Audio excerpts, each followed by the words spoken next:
3 மணிக்கு வந்து அழகர் இறங்குறாரு தலைவர். மதுரைக்கு வந்து அப்பப்போ சித்திரை பெருத்திருவிழாவில் தான் இறங்குவார். இப்போ 3 மணிக்கு அழகர் இங்கே இறங்குறாரு. இங்கே மதுரையில் 2வது அந்த அழகருக்கு அடுத்து இந்த அழகர் இறங்குறார். இந்த அழகருக்காக தான் இப்போ இவ்வளோ கூட்டமே, இவ்வளோ கூட்டம் கூடி இருக்கிறது. அந்த அழகர் திருவிழா, மாநாடே கிடையாது, இது திருவிழா. மாநாடுன்னு நீங்கள் சொல்லாதீங்க. புரியல.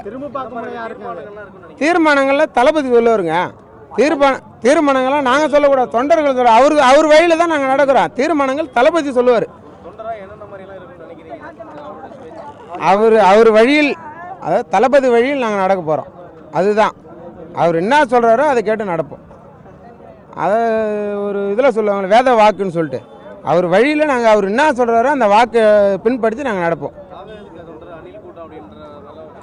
அணில் கூட்டம் சொல்றவங்க சொல்லுவாங்க தலைவரை, சொல்றவங்க சொல்லுவாங்க. அதை நம்ம அதான் உசுப்பேத்திரங்கிட்ட உம்முன்னு கடுப்பேத்திரங்கிட்ட கம்முன்னு வாழ்க்கை ஜம்முன்னு இருக்குன்னு சொல்லிட்டு தளபதி சொல்லுகிறாரு.